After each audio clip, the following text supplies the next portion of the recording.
নিটোল tata নিবেদিত DBC নিউজের নিয়মিত আয়োজন সংবাদ সম্প্রসারণে সবাইকে স্বাগত জানাচ্ছি আমি মজুমদার জুয়েল। দিনের বাছাই করা সংবাদ এবং এরপর যে আলোচনা নিয়ে সংবাদ সম্প্রসারণে আজ আমাদের অতিথি হয়ে অনলাইনে যুক্ত হয়েছেন বাংলা বিচিত্রা সম্পাদক সুভাষ সিংহ রায়, ঢাকা বিশ্ববিদ্যালয়ের ইসলামের ইতিহাস ও সংস্কৃতি বিভাগের অধ্যাপক ডক্টর এম সিদ্দিকুর রহমান এবং বিক্রয়.com-এর ম্যানেজিং ডিরেক্টর ঈশিতা শারমিন। আপনাদের তিনজনকে স্বাগত আজকের সংবাদ সম্প্রসারণে। তিনজনকে স্বাগত। শুরুতে ঈশিতা শারমিন, আপনাদের দিয়ে শুরু করতে চাই। আজকে আমরা যে প্রতিবেদনটি দিয়েছি, ডিবির হাতে ধরা পড়েছে এরকম অনলাইন ফ্রড কয়েকজন, তাদেরকে নিয়ে বিষয়টি নিয়ে আপনারা কি ভাবছেন? কারণ এখন তো একেবারে ইন্টারনেটের যুগ, খোলা জগৎ, সেখানে যে কেউ রেজিস্ট্রেশন করতে পারছে, যে কেউ বিক্রি করার জন্য তার পণ্য শো করতে পারছে, তারপরে ফাইনালি এসে আমরা যারা ক্রেতা তারা শেষ পর্যন্ত এসে এক ধরনের প্রতারণার মুখে পড়ছি। ধন্যবাদ। হ্যাঁ, এটা আসলে একটা বড় ব্যাপার, কারণ অনলাইন মার্কেটিংটা এখন যেটা হয়ে দাঁড়াচ্ছে যে অনেকখানি ফেসবুকের মাধ্যমে ম্যাক্সিমাম মানুষজন করছে, এবং সেখানে একটা ফেসবুকে যদি আপনি বলেন, ফেসবুকে আপনি এখন নিজের একটা ব্যবসা বলে কয়েকটা ছবি ইন্টারনেট থেকে নামিয়ে আপনি কিন্তু একটা পেজ চালু করে দিতে পারেন। এটা কিন্তু একটা কোনো সেকেন্ডের ব্যাপার। দ্যার ইজ নো ভেরিফিকেশন যে আপনার কোনো দোকান আছে কিনা, আপনার কোনো পেপারস আছে কিনা।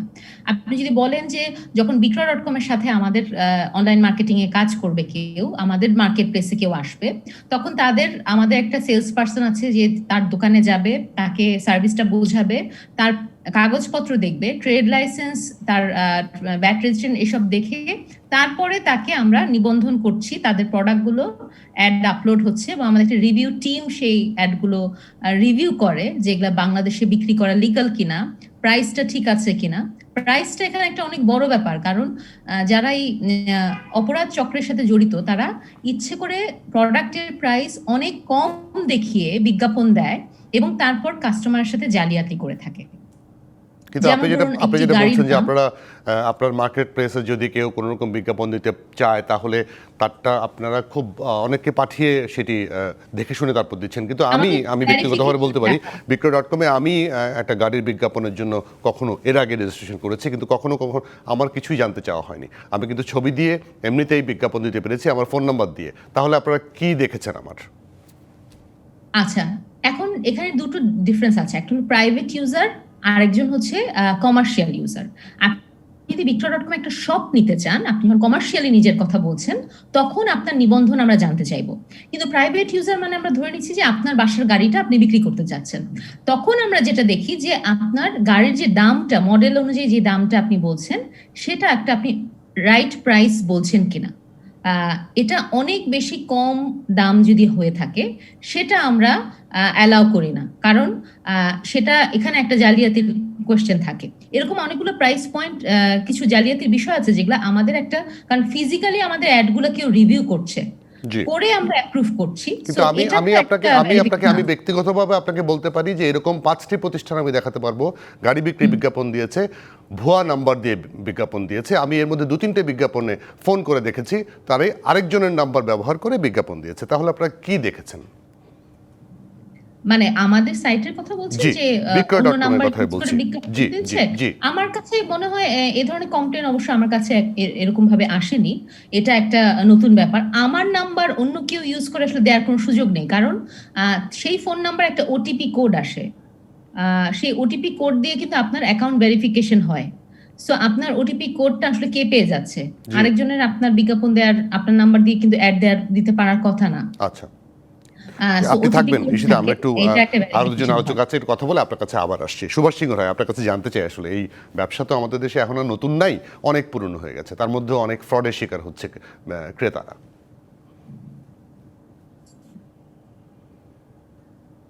সুভাষ সিংহ রায়, আপনার শব্দ শুনতে পাচ্ছি না। আপনার শব্দটি সম্ভবত মিউট করা।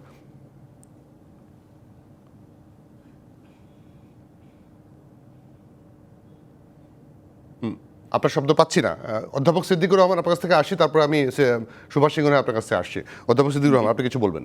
হ্যাঁ, ধন্যবাদ আপনাকে। এবং আজকে আমাদের এই বিক্রয়.com এর প্রতিনিধি যিনি আছেন, তার বক্তব্য আমরা শুনছিলাম। আসলে আপনি যেটি বলেছেন যে বাংলাদেশে এখন এই অনলাইন কেনা বেচা, এটি এখন আর নতুন নয়।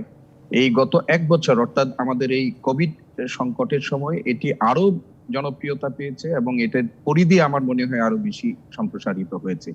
একদিকে এই ব্যবসার পরিধি সম্প্রসারণ, আরেকদিকে এই ব্যবসার সাথে যারা যুক্ত নিত্য নতুন বা নতুন নতুন ধরনের তাদের প্রতারণার।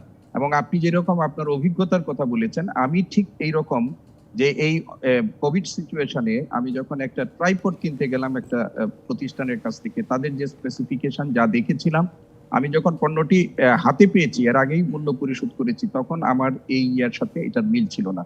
এবং আমার স্ত্রীও এরকম একজনের কথা শুনছিলাম যে তিনি শাড়ি কিনে প্রতারিত হয়েছেন, তিনিও একই ধরনের প্রতারণার, আমার স্ত্রী তিনিও শিকার হয়েছেন। এবং আমরা যে পণ্য দেখে মূল্য পরিশোধ করেছি, অর্ডার করেছি, সেই পণ্যের সাথে আমাদের প্রাপ্ত পণ্যের এরকম এটার মিল নেই। তবে সবসময় যে সবাই যে এই ধরনের প্রতারণা করছে এরকমটা নয়, কোন কোন অসাধু প্রতিষ্ঠান এরকম করছে এবং এটার মধ্য দিয়ে মানুষ হয়রানির শিকার হচ্ছে। এবং সামাজিক যোগাযোগের মাধ্যমে এই প্রতারিত ব্যক্তিরা আবার এইগুলো মানে তুলে ধরছেন, ফলে আমরা এগুলো জানতে পারছি। তো আমার বক্তব্যটা হচ্ছে এই যে বাংলাদেশে এখন এটা একটা ক্রমবর্ধিষ্ণু একটা মার্কেট, অনলাইন যে বিজনেস, এই বিজনেসে যারা প্রথম দিকে এসেছিলেন এবং তাদের যে নিয়ন্ত্রক সংস্থা আছে, আমরা একটু আগে ইক্যাবের বক্তব্য আমরা শুনলাম, এদের এই প্রতারণাগুলো মানে নিয়ন্ত্রণের জন্য আমাদের টেলি রেগুলেটরি বোর্ড যেটা আছে বা আমাদের যে সংশ্লিষ্ট মন্ত্রণালয় আছে সেইগুলো সহ, বিশেষ করে যারা এই যেমন বিক্রয়.com এর কথা আমরা বলছি, তারা কিন্তু বাংলাদেশে একটা পরিচিত একটা মানে এই অনলাইন ব্যবসায়ী। তাদের মতো যে প্রতিষ্ঠানগুলো আছে সেই প্রতিষ্ঠানগুলো নিজেদের অস্তিত্বের স্বার্থে এবং এই সুনাম সুরক্ষার স্বার্থে এই জগতে যেন অনলাইনে যেন যারা প্রতারণামূলক ব্যবসা করছে তাদের ব্যাপারে তাদেরও নজরদারি বাড়ানোর দরকার। আর দ্বিতীয় কথা হলো যে আমরা যারা ভোক্তা তাদেরকেও এই যে একটু আগে আমরা যেটা শুনছিলাম যে আমরাও আরেকটু বেশি সচেতন হওয়া দরকার। আমরা জানি যে আজকে এই পণ্যগুলোর যে বিজ্ঞাপন আসে, সেই বিজ্ঞাপনে যে ছবিগুলো ব্যবহার করা হয় সেগুলো প্রযুক্তির কল্যাণে তারা যে ছবিগুলো ব্যবহার অত্যন্ত উচ্চ রেজুলেশনের থাকে, ফলে আমাদেরও পণ্য বাছাইয়ের ক্ষেত্রে মূল্য এবং পণ্যটি প্রদর্শিত পণ্যটির সাধারণ মার্কেটে এটা সামঞ্জস্যটা কি আছে এইরকম বিষয়টা আমাদের বিবেচনায় রাখা দরকার। অনেক সুন্দর পণ্য আমি দেখছি সেটা সস্তায় দিচ্ছে, তখন কিন্তু আমার বিবেচনায় রাখা দরকার এই সস্তায় পণ্যটি সরবরাহ ক্রয়ের ফলে আমার কিন্তু একটা প্রতারণার শিকার হওয়ার সম্ভাবনা আছে। ফলে আমাদের এই ভোক্তাদেরও কিন্তু একটু সচেতন হতে হবে এবং এটি এখন বাস্তবতাকে অস্বীকার করা যাবে না এবং এটি আমাদের জীবনকেও কিন্তু সহজও করেছে, এতেও কোনো সন্দেহ নেই। জি, সুভাষ সিংহ রায়, আপনার কাছে আবার আসি। আপনি যদি আপনার হেডফোনটা খুলে কথা বলেন তাহলে মনে আমাদের শুনতে সুবিধা হবে। হেডফোনটা ল্যাপটপ থেকে খুলে ফেলবেন, তাহলে শব্দটা সম্ভবত পরিষ্কার পাবো আমরা। এখন উনি আছে, মিউট আছে নাকি? সুভাষ দা বলবেন। শুনতে পাচ্ছেন? একদম পরিষ্কার, বলুন। অধ্যাপক সিদ্দিকুর রহমান এতক্ষণ যা বললেন সেটার সাথে আমি কয়েকটা কথা যোগ করব। আমি জানি না অনেকে এই বইটি পড়েছেন কিনা, শঙ্করের একটা বিখ্যাত বই আছে ব্যবসায়ী বাঙালিরা। আমরা ইতিহাসগুলো যা দেখি তাতে বারবার কিন্তু এই প্রবঞ্চনার ইতিহাস কিন্তু সামনে উঠে আসে। আপনি মার্কেটিং ম্যানেজমেন্টের সাথে আমি যুক্ত প্রায় 3 দশক যাবত। আমি দেখেছি যে যে প্রবঞ্চনা এবং ছলনার আশ্রয় নেওয়া হয় এটা দুর্বিষহ। ভোক্তার কথা বলছিলেন, কিন্তু ভোক্তার যেভাবে ভুক্তভোগী হন এটা অনেক ক্ষেত্রে সীমা অতিক্রম করে যায় এবং খুব সহজ সরল মানুষকে কিন্তু প্রবঞ্চনার এই চৌহদ্দির মধ্যে নিয়ে আসা হয়। আমাদের এখন অনেক নজরদারি বাড়ানো প্রয়োজন এবং নিশ্চয়ই সরকারের সংশ্লিষ্ট যে সমস্ত কর্তৃপক্ষ আছেন তাদের একটা বড় দায় রয়ে গেছে। মানুষ তো সহজ সরল ভাবে কিন্তু এই বিষয়গুলোর মধ্যে প্রবেশ করে। অথবা তিনি বলছিলেন যে তারা হাই রেজুলেশন যে ছবি যেটা ব্যবহার করে সেই ছবির সাথে পণ্যের কোন রকম মিল থাকে না, এমন ভাবে এমন কায়দায় দেখানো হয়। কায়দা কানুন কিন্তু অনেক কিছু শিখে ফেলেছে তারা, কিন্তু মানুষের প্রতি যে দায়বদ্ধতা, এবং এরা কিন্তু বেশি দিনের ব্যবসা করে না, 6 মাস 1 বছর, তারপরে যা পায় তাই নিয়ে চলে যায় এবং তারা আবার হাওয়ায় মিলিয়ে যায়, আবার নতুন করে নতুন প্রবঞ্চক দল তৈরি হয়। মজুমদার জুয়েল, আপনি সঠিক অর্থেই বলেছেন যে আপনি যেমন দেখেছেন আমরাও কিন্তু জীবনের বাস্তবতায় অনেকগুলো বিষয় দেখেছি। আপনার লক্ষ্য করে দেখবেন যিনি অবিস্মরণীয় একদম ব্যঙ্গশিল্পী ছিলেন, মাহফুজ আলমের পিতা আবুল মনসুর আহমেদ, তিনি রাজনীতিবিদও ছিলেন। তার কয়েকটি ছোট গল্প আছে তার মধ্যে একটা অসাধারণ গল্প হচ্ছে সায়েন্টিফিক বিজনেস, এবং সেখানে তিনি দেখিয়েছিলেন যে কিভাবে সাইনবোর্ডের আড়ালে, একটি সাইনবোর্ডের আড়ালে অন্য ব্যবসাগুলো করা যায়, এবং সে 1944 সালে লিখেছিলেন। আমরা কিন্তু অনেক ক্ষেত্রে উত্তরণ ঘটিয়েছি, কিন্তু প্রবঞ্চনার ক্ষেত্রেও অনেক দক্ষতা কিন্তু অর্জন করেছি। দক্ষতা শব্দটি ইতিবাচক শব্দ, আমি এই ক্ষেত্রে প্রয়োগ করতে রাজি না, কিন্তু এই ব্যাপারে আপনার লাগাম টেনে ধরতে হবে এবং আমাদের সকলকে সক্রিয় হতে হবে। মানুষ যে কত ভুক্তভোগী হচ্ছে অনেক কিন্তু বলেও না, অনেক মনে করে যে এটা একটা বোকা বোকা কাজ করে ফেলেছি, অর্থাৎ কেউ কাউকে বলেও না, স্বামী স্ত্রীকে বলে না, স্ত্রী স্বামীকে বলে না, কিন্তু মাঝখান থেকে কিন্তু মানুষের কিন্তু অপচয় কিন্তু ঘটে যাচ্ছে।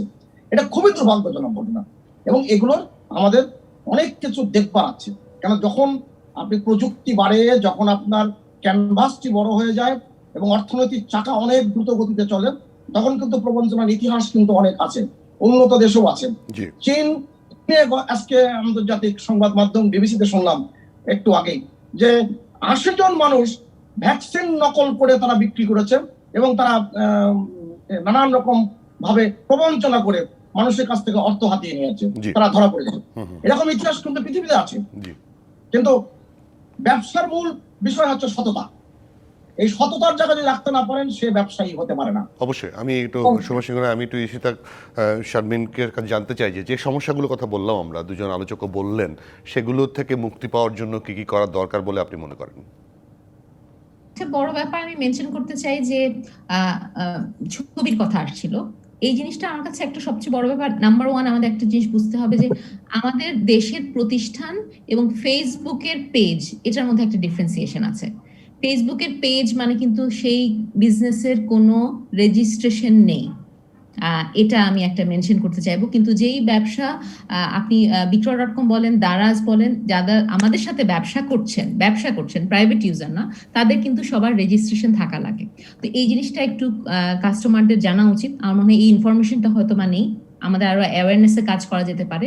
প্রোডাক্টের ছবির ব্যাপারে আমরা কিন্তু সবসময় অ্যালাউ করি না যে অ্যাকচুয়াল প্রোডাক্টের ছবি ছাড়া ইন্টারনেট থেকে নামিয়ে কোনো ছবি দেওয়া হবে। তো এটা একটা বড় ব্যাপার। প্রাইস পয়েন্টের ব্যাপার আমি ওর সবচেয়ে ইম্পর্টেন্ট, কারণ প্রাইসটা নিয়েই সবচেয়ে বেশি সমস্যা হয়। যে বলছিলেন সুভাষ স্যার এখানে যে কি হচ্ছে যে প্রাইসটা কম দেখে মানুষজন ওখানে চলে যাচ্ছে বা অ্যাডভান্স করে দিচ্ছে। আমাদের সাইটে আমরা সবসময় বলে থাকি কোনো অ্যাডভান্স করবেন না, ক্রেতার সাথে আপনি দেখা করে পণ্য বুঝে নিয়ে আপনি দাম পরিশোধ করবেন একই সাথে।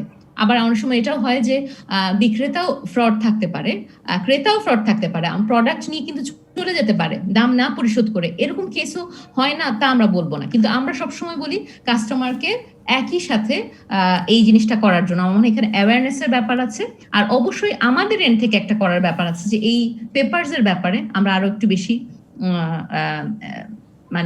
আরো বেশি সতর্ক হতে পারি, যে ফ্রড যারা আমাদের এখানে ব্যবসা অনেক সময় করছে সেটা যাতে আমরা বন্ধ করতে পারি। জি অবশ্যই। ঈশিতা শারমিন, আমাকে অনেক ধন্যবাদ আমাদেরকে আজকে সময় দেওয়ার জন্য। সুভাষ সিংহ রায় এবং অধ্যাপক সিদ্দিক দুজনেই থাকবেন, আমরা পরবর্তী পর্বে এসে আপনাদের সঙ্গে যুক্ত হচ্ছি। ঈশিতা শারমিন, আপনাকে অনেক ধন্যবাদ। নিটল টাটা নিবেদিত সংবাদ সম্প্রসারণে একটা বিরতি নিচ্ছি দর্শক সঙ্গে।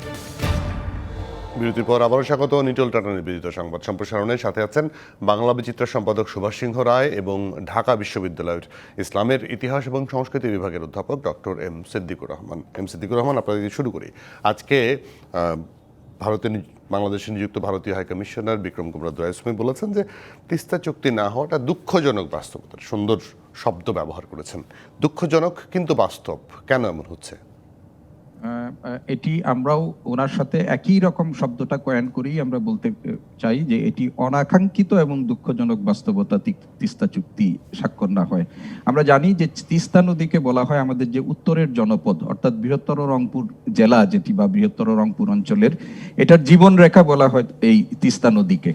এবং এই তিস্তা নদীর অববাহিকা যে জেলাগুলো আছে সেইগুলো এই তিস্তা চুক্তি সম্পাদিত না হয় বা না হয়, তারা যে সংকটে পড়েছে সেটি এখন সীমাহীন সংকটে রূপান্তরিত হয়েছে। আপনি জানেন যে শুষ্ক মৌসুমে যেখানে 5000 কিউসেক পানি দরকার, সেখানে এখন আমরা 2014 সালে ভারত একতরফাভাবে পানি প্রত্যাহারের ফলে 200 থেকে 300 কিউসেক পানি পাচ্ছি। এই তিস্তা নদীকে নিয়ে আমাদের ভারত এবং বাংলাদেশের মধ্যে বঙ্গবন্ধু সরকারের আমলে 1972 সালে যৌথ যে নদী কমিশন, ভারত বাংলাদেশ যৌথ নদী কমিশন দ্বিতীয় যে বৈঠক হয়েছিল সেখানে কিন্তু প্রথম আলোচনা হয়েছিল। 83 সালে প্রথম অন্তর্বর্তী চুক্তি হয়, 85 সাল পর্যন্ত এটি ছিল, 87 সালে আরো 2 বছরের জন্য সেটি হয়েছিল। এরপর থেকে 1996 সালে গঙ্গা চুক্তি হলেও তিস্তা চুক্তি সবসময় আলোচনায় থাকলেও এটি সম্পাদিত হয়নি। 2011 সালে ভারতের তদানীন্তন প্রধানমন্ত্রী মনমোহন সিং যখন তিনি সরকারের পরিচালনার দায়িত্বে নিয়োজিত ছিলেন, তখন ঢাকায় একটি অনুষ্ঠানের মধ্য দিয়ে এই চুক্তিটি সম্পাদিত হওয়ার কথা ছিল এবং মমতা ব্যানার্জি সহ তারা এখানে তাদের উপস্থিতিতে চুক্তিটি স্বাক্ষরিত হওয়ার কথা ছিল। কিন্তু অনুষ্ঠানের আগ মুহূর্তে মমতা ব্যানার্জি এখানে না আসায় প্রধানমন্ত্রী মনমোহন সিং বাংলাদেশের সাথে এই চুক্তি সম্পাদনে তিনি অস্বীকৃতি জ্ঞাপন করেন, কেননা মমতাকে ছাড়া এই চুক্তি সম্পাদিত হবে না, এটি তিনি স্পষ্টভাবে বলে দিয়েছিলেন।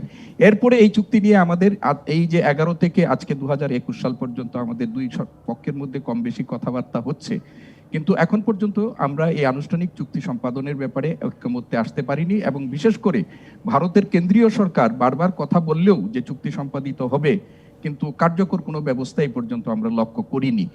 মাঝখান থেকে এই যে 11 থেকে 21 সালের মধ্যে, এই যে 10 বছরের মধ্যে আরেকটি ঘটনাটি হয়ে গেল, সেটি হলো 2014 সালে ভারত সরকার চুক্তি সম্পাদনের পরিবর্তে একতরফাভাবে তিস্তার পানি প্রত্যাহার করে নিয়েছে এবং এই প্রত্যাহারের ফলে বাংলাদেশ আরো বড় রকমের সংকটের মধ্যে পড়েছে এবং এই প্রত্যাহারের ফলে উদ্ভূত সংকট নিরসনে আমাদের যে যৌথ ভারত বাংলাদেশ যৌথ নদী কমিশন আছে, সেই কমিশনের আমরা কিন্তু এই পর্যন্ত কার্যকর উদ্যোগ দেখি না। যৌথ নদী কমিশনের বছরে অন্তত 4টা বৈঠক হওয়ার কথা, কিন্তু আমরা গত 4-5 বছরে কয়টা বৈঠক হয়েছে এবং এই বৈঠকে তিস্তা চুক্তি সম্পর্কিত কি আলোচনা হয়েছে এটি কিন্তু আমাদের কাছে স্পষ্ট নয়।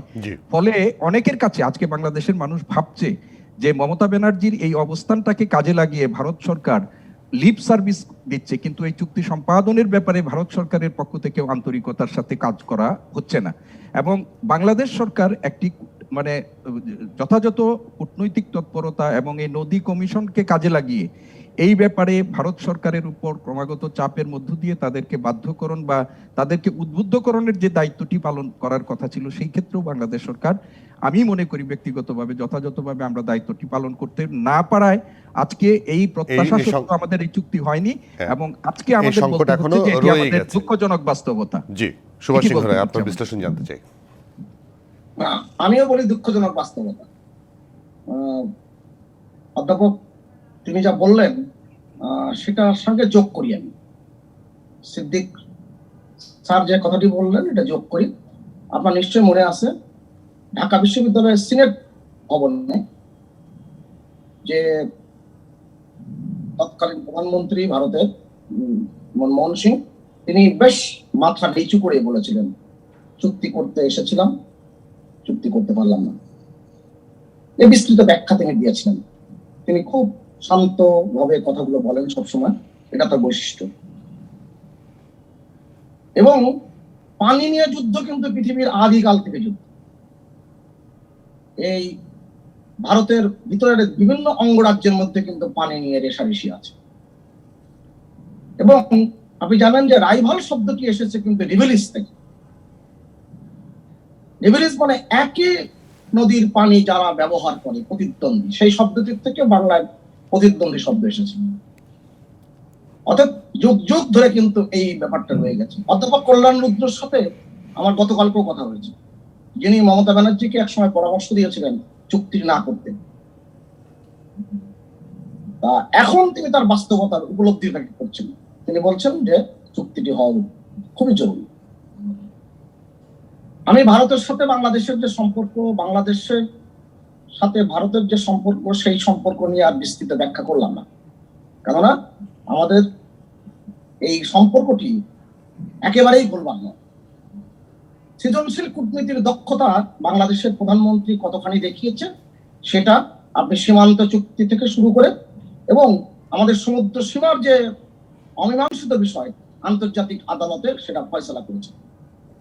ভারতের লোকসভা এবং রাজ্যসভার অর্থাৎ উচ্চকক্ষ এবং নিম্নকক্ষ সম্মিলিতভাবে বাংলাদেশের এই সীমান্ত সমস্যার সমাধান করা হয়েছে।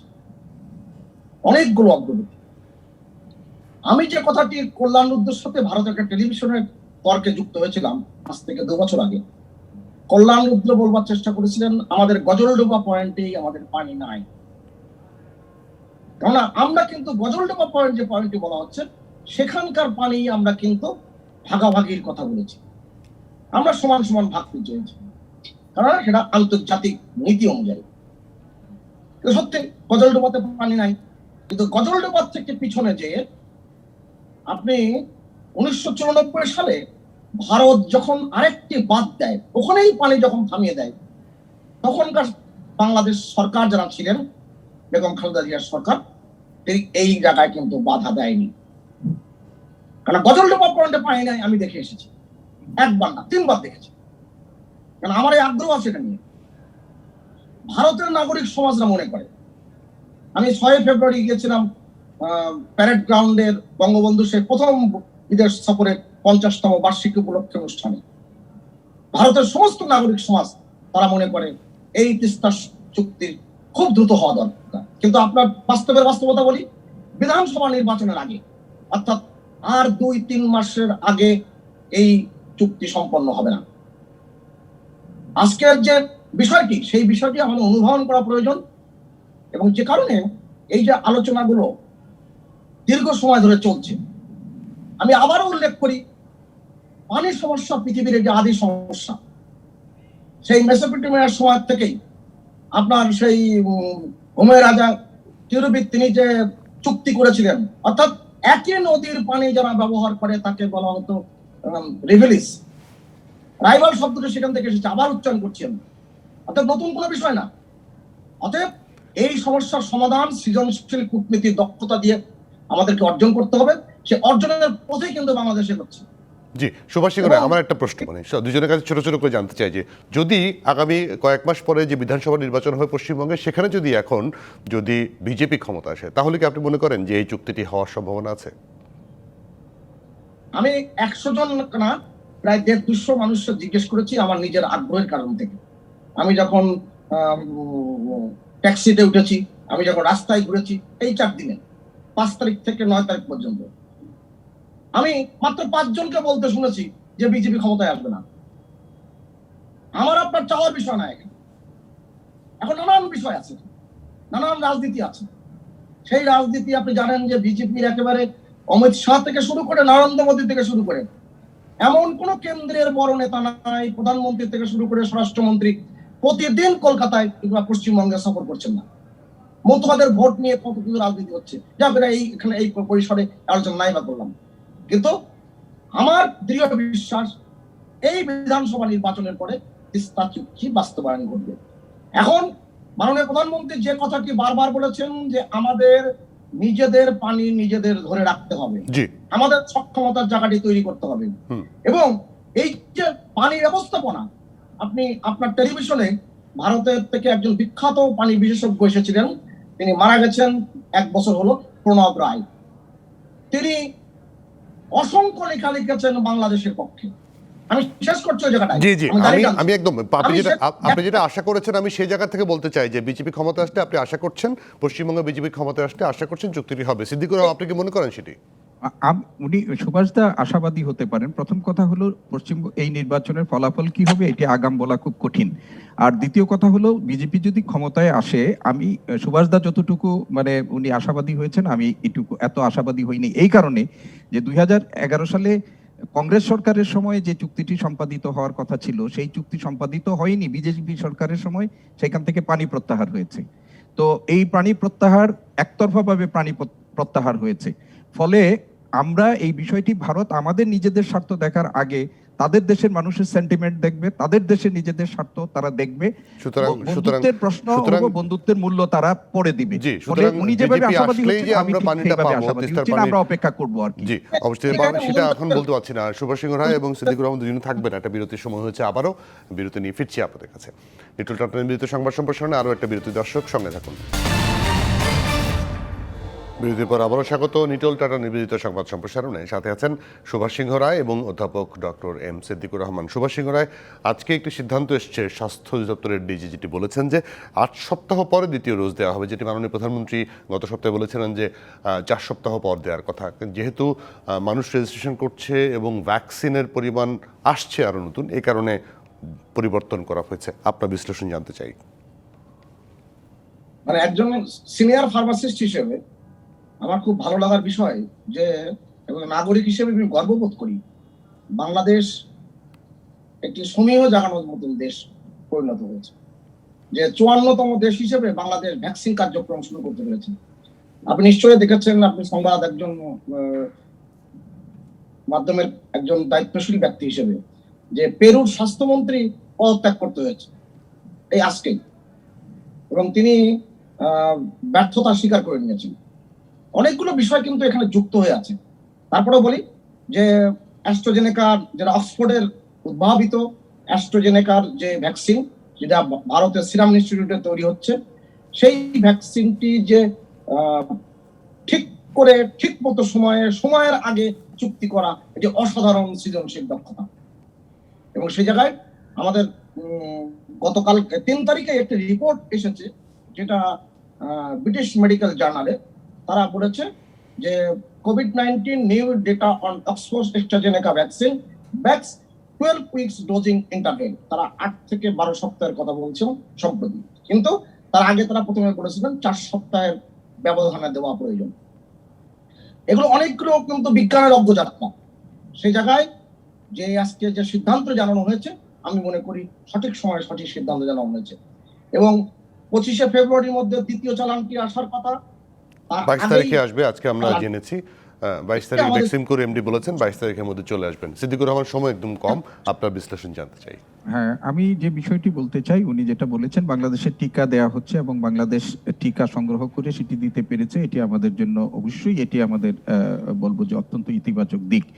এবং এই টিকা দেওয়ার ব্যাপারে এই যে আজকে 8 সপ্তাহের কথা, আমরা যখন জানি যে টিকার প্ল্যানটি যখন বাস্তবায়ন চূড়ান্তকরণ করা হয়, সেই সময় কিন্তু জনস্বাস্থ্যবিদগণ এই 4 সপ্তাহের যে সিদ্ধান্ত, সেই সিদ্ধান্তের অনেকেই বিরোধিতা করেছিলেন এবং এটি কমপক্ষে 8 সপ্তাহ পর দেয়া যা উচিত সেটি বলেছেন। এবং এই পরিকল্পনায়ও প্রথমে 8 সপ্তাহ ছিল, পরবর্তীতে আবার এটিকে পরিবর্তন করে 4 সপ্তাহ করা হয়েছে এবং এখন এটি আবার 8 সপ্তাহ করা হয়েছে। এবং এটি জনস্বাস্থ্যবিদরা বলেছেন যে এটি আসলে মানে হওয়া উচিত 8 সপ্তাহ। এবং সেই পরিপ্রেক্ষিতে এটি পরিবর্তিত যদি হয়ে থাকে, তাহলে এটি আমরা বলবো যে এটি অবশ্যই সুচিন্তিত পরিকল্পনা হয়েছে। এবং একই সাথে এখন এটি সবার জন্য উন্মুক্তকরণের প্রক্রিয়াও করা হচ্ছে। এগুলো সবগুলোই সময়ের তালে তালে অভিজ্ঞতা যেরকম হচ্ছে বা বাস্তবতা যেরকম হচ্ছে সেইভাবেই সিদ্ধান্ত নেওয়া হচ্ছে এবং এটি হওয়া উচিত। এখানে কোনো মানে রিজার্ভ থাকার কোনো অবকাশ নেই। এটির সাথে জনস্বাস্থ্যের প্রশ্ন জড়িত, আমাদের এই কোভিড মুক্ত হওয়ার প্রশ্ন জড়িত এবং সেই কারণে বৈশ্বিক পরিমণ্ডলে যে জনস্বাস্থ্যবিদরা যে মতামত দিয়ে থাকেন এবং আমাদের বাংলাদেশে সেই আলোকে যদি এটি পরিবর্তন করা হয়ে থাকে এবং সেটি হবে মানে যৌক্তিক এবং সেটি হয়েছে বলে আমার মনে হয়। এবং একই সাথে দেখেন যে সরকার প্রথম পর্যায়ে যাদের প্রায়োরিটি তালিকা রেখেছিলেন, সেই প্রায়োরিটি তালিকার মানে যে আমাদের কাঙ্ক্ষিত মাত্রায় না হওয়ায় এটি যে পর্যায়ক্রমে মানে উন্মুক্তকরণ করা হয়েছে, এটি কিন্তু যথাযথ সিদ্ধান্ত।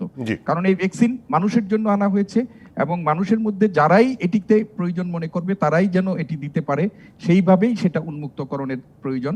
40 বছরের পর্যন্ত সেটা উন্মুক্ত করা হচ্ছে, 40 বছরের নিচেও আসবে এবং এটি আমি ইতিবাচক হিসাবে এই সিদ্ধান্তটিকে দেখি। অধ্যাপক সিদ্দিকুর রহমান, আপনাকে অনেক ধন্যবাদ। আমরা অবশ্যই ইতিবাচক হিসেবে দেখছি। আমরা আসছি যে জি সুভাষ সিং রায়, ছোট্ট করে ভ্যাকসিনের যে বিভ্রান্তি, সেই বিভ্রান্তি একেবারে দূর হয়ে গেছে। এখন আমাদের কার্যক্রমটা অনেক দ্রুতভাবে এগিয়ে যাবে। জি, সুভাষ সিং রায়, আপনাকে অনেক ধন্যবাদ। অধ্যাপক সিদ্দিকুর রহমান, আপনাকেও ধন্যবাদ আমাদের সাথে আজকে সময় দেওয়ার জন্য। দর্শক, এই ছিল লিটল টাটা নিবেদিত সংবাদ সম্প্রসারণে। ডিবিসির সঙ্গে থাকুন।